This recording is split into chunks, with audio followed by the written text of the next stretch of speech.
What's going on, y'all? Gamers Goon here today with your round one review, reactions, all that stuff. I will be doing a separate video to talk more in depth about my Chicago Bears. Just got done with a soccer game, won 2-1, so that's good news. Got home a little bit earlier than expected, so I was able to watch the entirety of this draft, but wasn't really sure when I would be how what the timing was going to be for that soccer game. Soccer, I left literally right as this draft ended and got there just in time. So the draft did end up all but Bryce Young pick. I did get to see live. But first pick, I kind of just said it. Bryce Young. Earlier today, we kind of found out that it was Bryce Young all along. They liked what they saw. They had dinner with Bryce Young. They really fell in love with him. And as you can see, I'm showing y'all my live mock as well. Just because I want to have, I just want y'all to see what I was thinking in those moments. Was doing the live mock still. Um, Bryce Young still thought he was going there. Loved the pick. They stayed calm. They didn't reach on a guy like Will Levis or Anthony Richardson. They took who is probably the most talented quarterback with the highest ceiling. That is pretty much going to be a lock. You might argue that Anthony Richardson has a higher ceiling than Bryce Young, but Bryce Young's definitely the safer pick between the two. And maybe they didn't like a guy like C.J. Stroud, where we don't really know where his ceiling's going to be. I gave them an A+. Panthers hit a home run. They got their guy. Love it for them. Texans, I know that there was a lot of smoke screens about them going Tyree Wilson.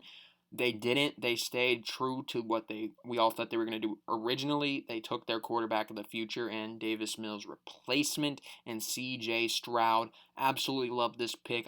He was my quarterback that I would have been drafting at 1 personally.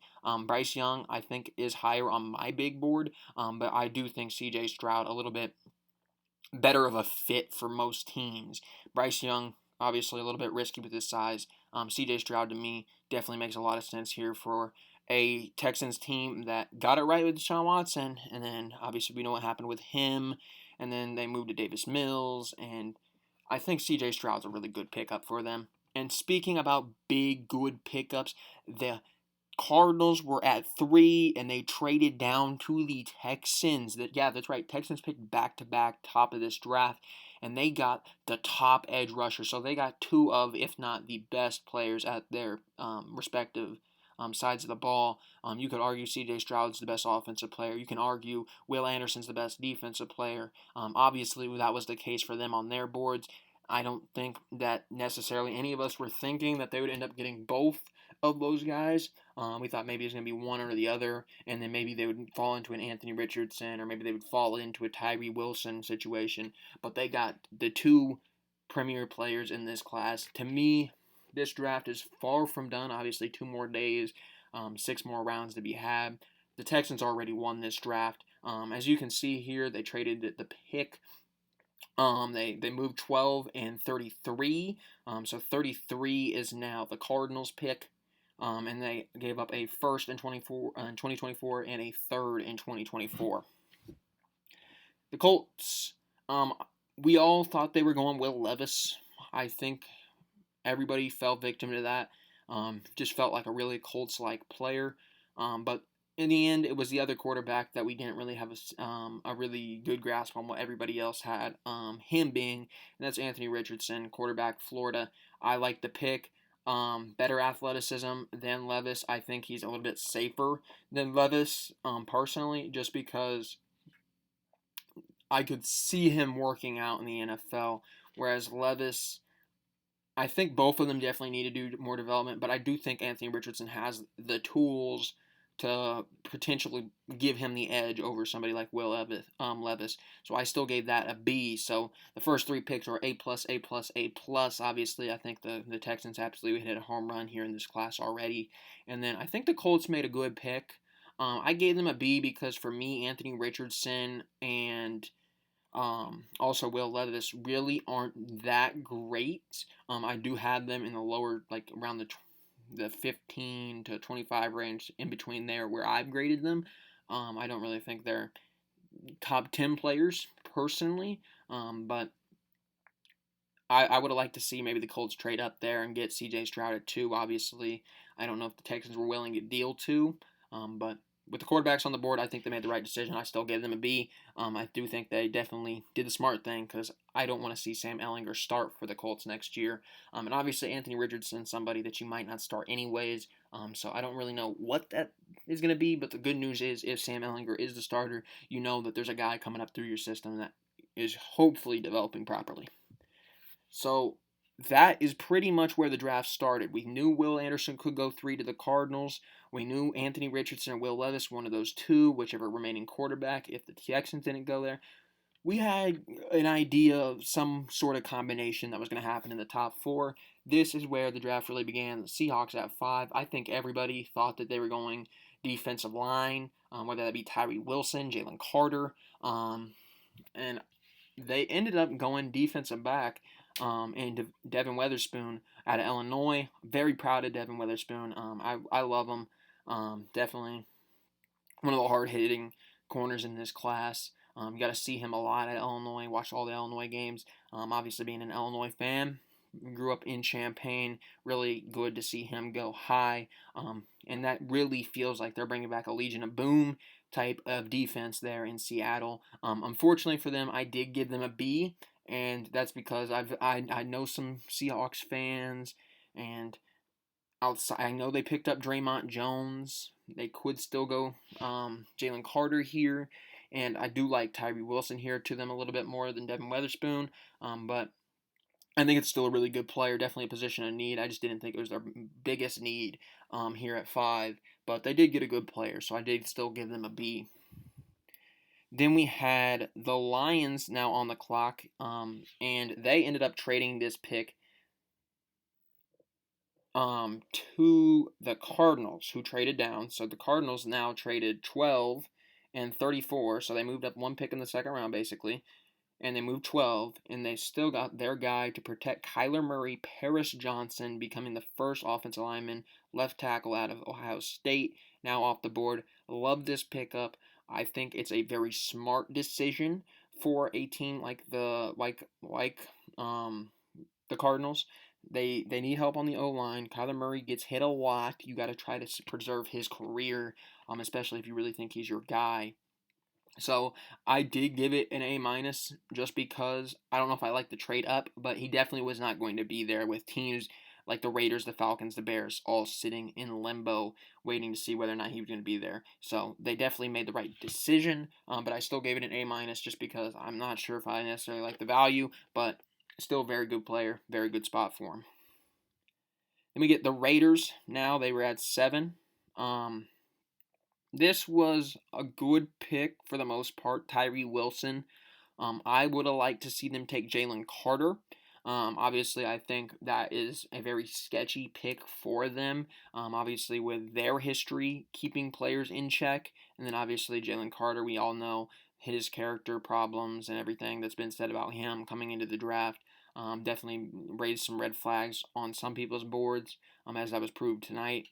But Tyree Wilson, I think he was definitely the clean prospect, the guy you knew what you were getting at, and you still can run him I think he's a very versatile player that you could line up a lot of different places on your defense. So definitely got a good player, and I think it's probably the best pick, not named Jalen Carter here. Definitely the cleaner prospect between the two in terms of character, but I still gave it a B because I really would have liked to see Jalen Carter go there, or maybe even Will Levis. But a team like them, Jimmy Garoppolo sitting around, maybe they're okay, waiting to see what Jimmy Garoppolo brings to the table. Falcons, another team. I thought surely this is where Jalen Carter's slide was going to end. Hometown product. Makes sense to bring Jalen Carter in and try to keep him out of trouble. They said, how about no? They went the first running back of the day. Bijan Robinson now is their lead running back. I like the player. Don't necessarily know if I like it on the Falcons. They have some decent running backs there. They have a lot of weapons for Desmond Ridder to use, but I don't necessarily believe in Desmond Ridder. Big fan of the player, not necessarily a fan of the value. Gave it a B. I think it's a need, not necessarily their biggest need, but I do like the pick, so I did give them a B. Bears. I gave them Jalen Carter, but I was jumping for joy. I was jumping for joy. I was in the living room jumping for joy because I thought Jalen Carter was a lock at 9. The Bears had the pick. It is such an easy decision, and the Bears traded Jalen Carter essentially for the 4th round pick. So now, as a Bears fan, I gotta sit here and really hope they got it right, because that was very questionable. You gave up a more than likely Pro Bowl caliber defensive tackle that doesn't come around very often, that is a top 2 player in this class, that is sitting there at 9. You gave him away to move down 1 pick and pick up a 4th round pick. I don't think the value is there. I think that a team that traded up in the Eagles absolutely hit a home run. A plus for me. Great value. I don't know how it works with their defense already. Jordan Davis is there. I don't know necessarily what you do with both of them, or you're just gonna have a rotating door. I don't really care what they do. That dude is going to be a legit star in the NFL. Eagles hit a home run there. Gave him an A plus for a reason. Darnell Wright now at 10 to the Bears, who we just said traded down 1 pick. I gave it a C plus, and initially I had this as a C minus, and I think that was more so my initial reaction of we just lost out on Jalen Carter for this guy. It makes sense. They needed a right tackle. He's the only true right tackle really with a 1st round grade. You can look at Peter Skoronski. We talked about maybe he's going to be kicked into guard. Maybe he's going to play some center. Maybe he'll stay at tackle. We're not really sure what Skoronski is going to do. Maybe definitely the most versatile offensive lineman in this class. But a team that needs a right tackle next year, maybe they were turned off a little bit by Paris Johnson being off the board now, and maybe they weren't as high on like Broderick Jones. Obviously, they weren't as high on Broderick Jones. So they felt a little bit more comfortable taking taking Darnell Wright than Peter Skoronski, a guy a little bit smaller, arms, that type of stuff, can kick him around a little bit in the guard. But the true right tackle of the draft, Darnell Wright, here goes at 10. I think you could have traded down a little bit more, but the Bears did get their guy. Can't blame them for it. I gave it a C plus. I think mostly because of the draft capital. They didn't get much draft. They got a 4th round pick, not even this year, next year, for Jalen Carter, who I think is going to be a really damn good NFL player if he can stay on the field. And apparently the Bears don't think he'll be able to stay on the field because they did not feel comfortable at 9 taking him. Titans now on the clock. They took Peter Skoronski, got that one right. Offensive lineman. I think that's definitely something that fell in line with what I thought they could do. Obviously, quarterback still being Will Levis on the board. You could have went him, but I think maybe with a guy like Malik Willis, you already got a project quarterback. I don't know if you want necessarily 2 of those guys, but helping out your quarterback. Even if that's Ryan Tannehill for this season, Peter Skoronski definitely helps him out right away. He helps out that offensive line. Never hurts to get a good, versatile offensive lineman on the team. Probably the best offensive lineman to start. I do view Paris Johnson as long term being better than Peter Skoronski, but I think Peter Skoronski is going to be the easiest transition into the NFL.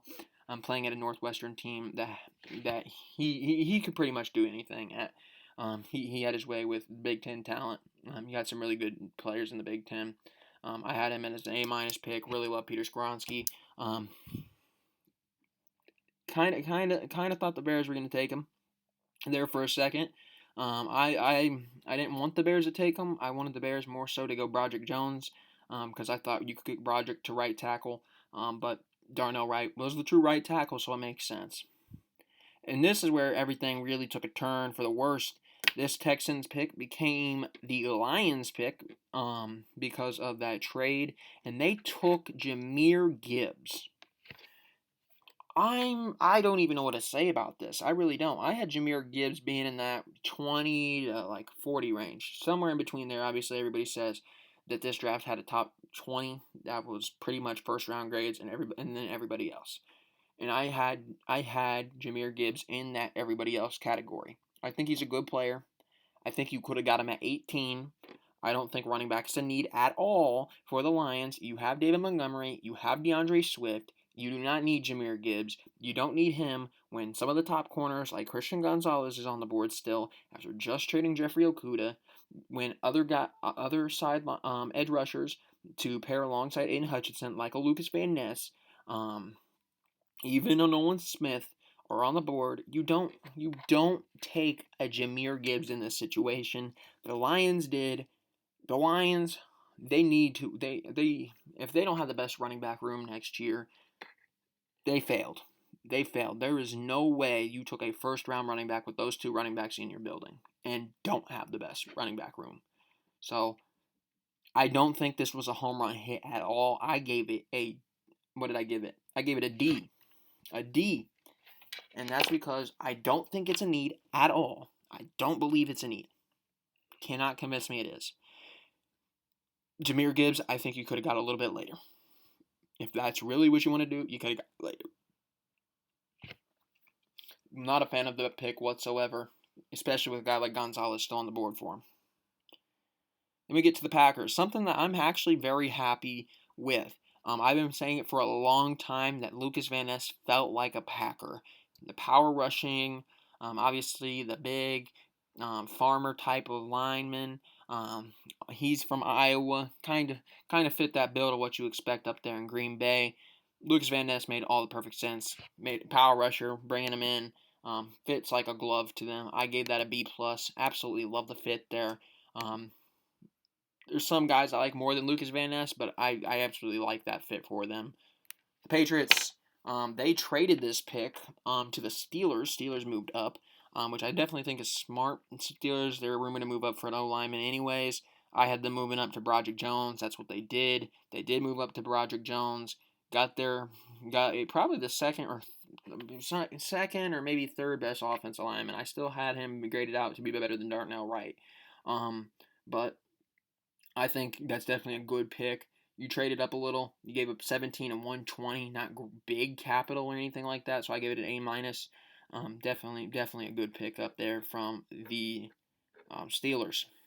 Then we get the New York Jets. They took Will McDonald, and I will reiterate this again. You can read it on the right hand side under the notes. It's wrong. It's completely wrong. I would not have took Will McDonald, especially at 15. Would not have done it. I'm not that. I like Will McDonald. I am not that high on Will McDonald. I think he's a good player, but I would have drafted a Myles Murphy before him. I would have drafted a Nolan Smith before him. So very questionable pick up there. Very, very questionable for Will McDonald at 15. Not a fan. Gave it a C minus. Hopefully he proves me wrong. I do like the player. Don't like the spot. Think he has a little bit lower of a draft grade than this. This really shocked me. The Commanders, I thought they would go corner. Definitely thought they were going corner. Gonzo being on the board. I thought this was a lock for Gonzalez or Joey Porter. Their pick of the poison, whichever one it would be. They didn't take either. They took Emmanuel Forbes. Emmanuel Forbes became the second corner off the board, and that really shocked me. I did think Emmanuel Forbes had potential to slide late first. He slided in at 16.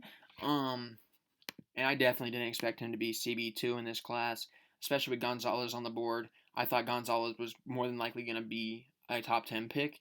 He was sitting there at 16. I was for sure that he was going to be there, or was going to be the pick. They didn't do it. I gave them a C minus, not necessarily because of the player, but I do think there's corners that are better than Emmanuel Forbes that were on the board.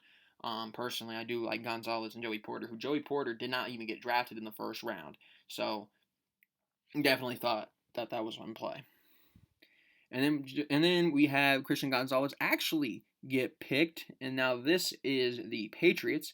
So the Patriots got their guy all along. I think the Patriots were definitely invested in Christian Gonzalez at their original pick, but willing to trade down a little bit. I think maybe they got a little bit flustered with Gonzalez sliding a little bit. Maybe they thought maybe there's something they didn't get in their draft process, so they were a little bit more willing to trade down to the Steelers. But once they saw that he was still on the board at 17, they just committed to it. I don't necessarily know why Gonzalez fell to 17. Maybe we'll find out in the next few days. But Gonzalez at 17, I feel like it's a great pick for the Steelers. Then we had another shocking pick up here, 18, the Lions. They go the first linebacker off the board and the only linebacker of the first round. They go with Jack Campbell. I do like Jack Campbell. It might not suggest that with this D plus. I gave him a plus because I do like the player. I expected a linebacker to get drafted. Didn't think it was going to be him. But I don't like the value here at what is it, 18? Don't like the value at all. They still have a glaring corner problem that, I mean, if Gonzalez is here, that makes sense. Joey Porter on the board makes perfect sense. Some of the top edge rushers are on the board. An interior defensive lineman like Kalijah Cansey is on the board. Linebacker, to me, was not that big of a need right away. I think they could have got Jack Campbell in the second round, and I had it graded as a D plus. To me, right now, the Lions had the most questionable of the drafts. The Buccaneers, I thought they were going Will Levis. Will Levis still being on the board. I was like, surely he's going here. He didn't go, and it was Kalijah Cansey. Really questionable pick. They do have Vita Vea still, which is weird to me that they went and got Kalijah Cansey. I really like the player. Not sure about the fit. Really questionable on it. I gave it a C straight up, mostly because I don't really know. I don't know why. I don't know how it works. I don't know what's going on. Are they thinking about trading Vita Vea? I know that they've definitely trying to trade Devin White. I don't know if Vita Vea is a part of that thing. I don't know if he's going to Kalijah Cansey is going to be the new defensive tackle of the team. Maybe they're going to move Vita Vea. I don't know. And just says I don't know anything. And definitely with Vita Vea being there, I give it a C. I didn't want to give it an A, obviously, because Vita Vea being there might make this pick irrelevant. But if they move Vita Vea, it could be a good pick. So I just gave it a straight up C. The Seahawks, they got here. Obviously, I thought they were going edge or defensive lineman earlier. They didn't. They went corner. So I thought surely they would pick a guy like Nolan Smith. He fell in their lap here at 20. They didn't do that. They took the receiver that I think everybody was thinking around that area, Jack Smith-Njigba. He did end up going here. I like the player, like the fit. Really good player there. I think it's probably the best receiver in this class right away. But to me, defensive line still seems like a big need for the Seahawks, and that's why I gave it a B plus. But I do really like this pick. Then we get to the Chargers. I thought they were going to take Quentin Johnston here in the live mock, and they did. Very good pick up there for them. Adds another deep threat for Herbert. Bigger body. Really love this pick. Gives Herbert another deep threat. And we all know Herbert likes to air it out, so I really love that fit. A little bit more than I like. I like Zay Flowers, but I do have a little bit higher of a grade for at least working with Herbert. Quentin Johnston is definitely a little bit more enticing than Zay Flowers in my opinion. But Zay Flowers didn't have to wait long because the Ravens now at 22, they get Zay Flowers, and RG3 said some weird stuff about how the Ravens won the day by re-signing Lamar and then picking up Zay Flowers. I wouldn't necessarily agree. To me, Lamar is definitely not the best quarterback in the league. He shouldn't be getting paid the most. But Zay Flowers, really like this kid. Fell in love with him in the draft process. He's going to be a good player at the next level. I think he's going to definitely translate. I gave it a B plus, mostly because I would like to see some of these guys that are still falling go in these spots. And that's really where some of these grades towards the end come. Because I think I don't think you necessarily could go wrong with a lot of these picks. So I did give it a B plus, mostly because it wasn't the home run pick that I would like to see. Whether it might be like a Nolan Smith type, or maybe even a Brian Breezy. But I really like the player in Zay Flowers. Vikings. I don't know why I put them at Nolan Smith. To me, it just felt really weird. Nolan Smith was falling. I was like, of course he's going to come in the division. I put Nolan Smith down. I was wrong, blatantly wrong. They went Jordan Addison, receiver. I thought they were going receiver all along. I convinced myself they weren't with Nolan Smith still on the board. Good pickup. I give it a B. He's my least favorite out of all the first round receivers that have gone. I do still.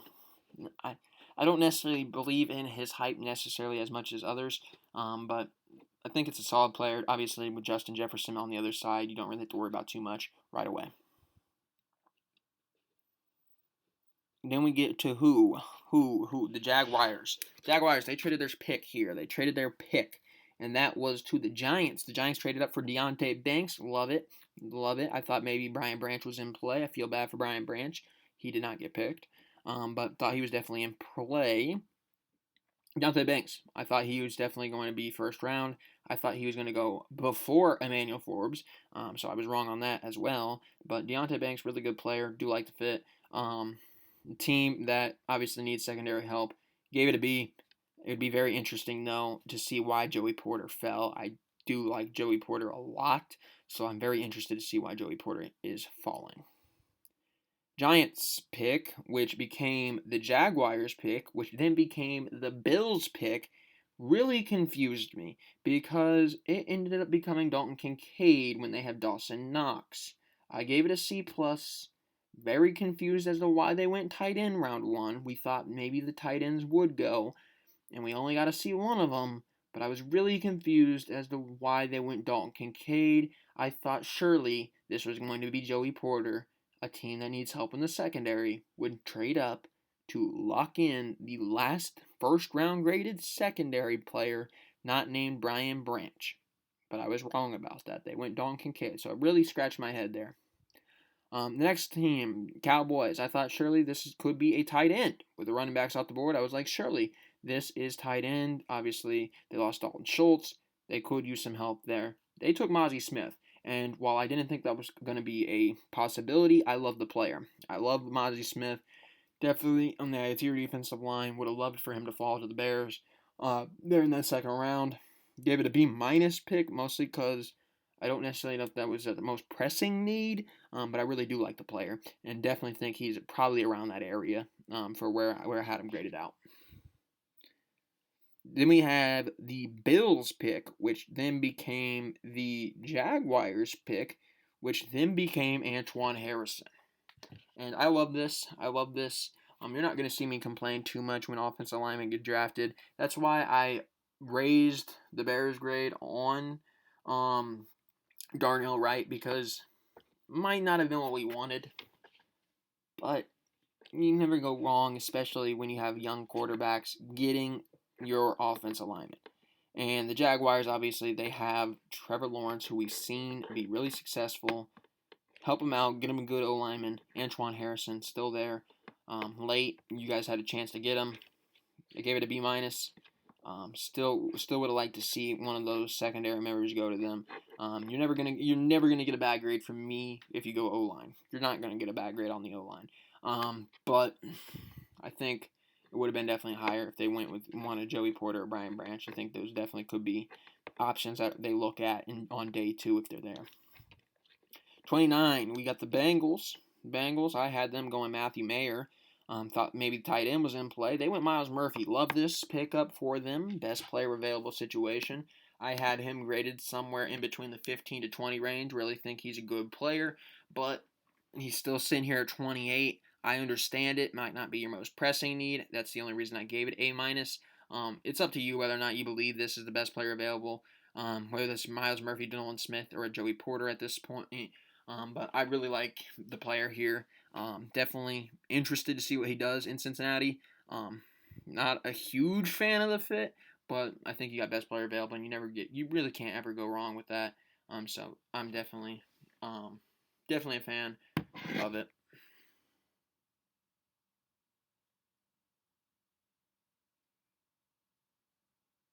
Sorry about that. And then we get to the 29th pick, which is the Saints. I thought this is the last chance for Will Levis to go. And Will Levis didn't go. He actually didn't get drafted at all in the first round, which kind of interesting because we all thought he wasn't really that great. And apparently the NFL GMs believed it. The Saints, they went Brian Brzee. Very interesting player. I think he's one of the better defensive tackles in this class. I think he's a little bit of fall off. I had him graded out to be a little bit better than Mazi Smith, but I do like him as well. And that's why I gave them a B, whereas I gave Mazi Smith's pick a B-. I do like Brian Brzee a little bit more. Think he's a really good piece to add. They lost a lot of defensive linemen in the offseason. Definitely can't go wrong there. But I do think, obviously, quarterback is a concern. And obviously, with Nolan Smith on the board at this point, I find it hard to believe that teams are passing The Eagles, they're at 31. I'm thinking surely they go safety here in Brian Branch, get best player available, and they really steal the draft. They thought the other guy. They went the other best player available, arguably on other boards, Nolan Smith. And all I wrote in the notes is Georgia. They got Nakobe Dean. They got Jalen Carter now. They have Jordan Davis, and now they have Nolan Smith. 4 dudes on that Georgia team that was dominant defensively. You can tell that the Eagles want to establish defense. They got a mindset going on. They want to run that same defense that Georgia ran. That's scary, man. It's scary. I gave him an A+. Eagles, another one of those teams. Eagles and the Texans hit home runs today. They hit home runs. And it's ridiculous. It's ridiculous, especially a team like the Eagles. You can't if you're one of the other 31 NFL teams, you cannot let the Eagles get away with this. They just went to the Super Bowl and just came up short in the Super Bowl. You cannot let them get away with having one of the best drafts. You can't. They got 2 of the best players in the draft. You can't allow that. 2 guys that I graded in my top 10. Absolutely ridiculous. Absolutely ridiculous, man. Then we get Kansas City. Last pick in the first round. I thought Brian Branch here, best player scenario. Kansas City, obviously, they've been known to take best player available. Joey Porter, obviously, an option here for them as well. But they went Felix Anudike-Uzomah, edge rusher out of Kansas State. I thought maybe he would slide in there. Wasn't really sure, but definitely was some questionable pick there with some of the guys left on the board. So I did give him a little bit of B-, just because there's some other guys there that I would like to see them pick instead. But thank you all for watching. And the Bears video is going to be out some point tomorrow.